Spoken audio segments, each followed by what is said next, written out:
Recently, a delegation from Louisiana consisting of senators, congressmen, and parish presidents met with FEMA to discuss the increase on flood insurance premiums. The increase, if approved, can only be described as catastrophic to the economy of Louisiana and its residents.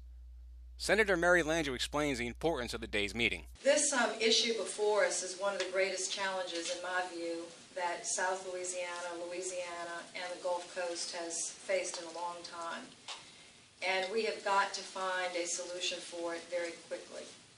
Because of new laws and some administrative action on the part of FEMA, there are thousands of people in our state, thousands of homeowners, businesses, commercial properties, realtors, and bankers at great risk because of the policies that are coming out of Washington, D.C. Senator David Vitter said that there have been requests for Washington to provide leadership, specific solutions, and information. However, they have been slow to respond.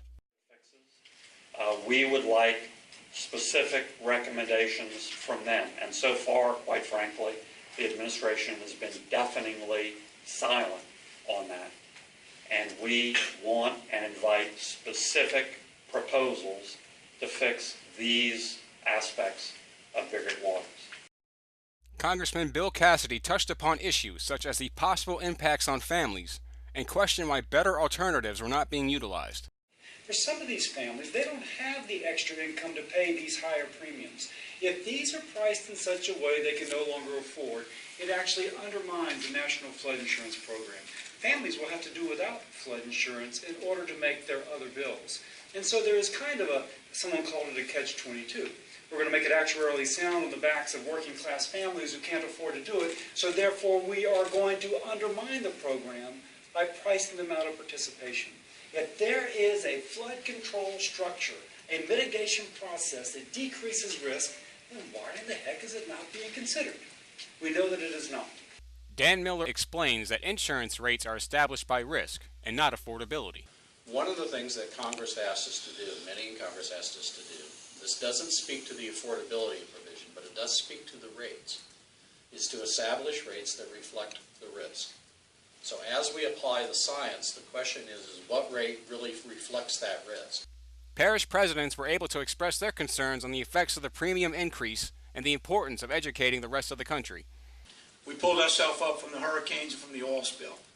This will destroy coastal Louisiana. Also, we've got to educate the rest of the country.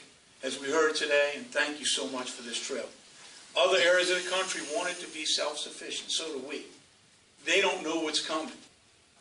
Our job here is to educate the people across these 50 states. They need to get on board because a lot of their own residences and, of course, commercial and small businesses don't really know and will be affected. So I think it's our job here to help with education. This is going to ruin our local economies. This is going to destroy home ownership. It's going to have an effect on the real estate market, the banking industry, and ultimately on local government. Realizing these tax revenues when those properties values go up and when those properties can't be sold, when people can't afford to insure those properties. For BayouBuzz.com, I'm Daniel Bruett.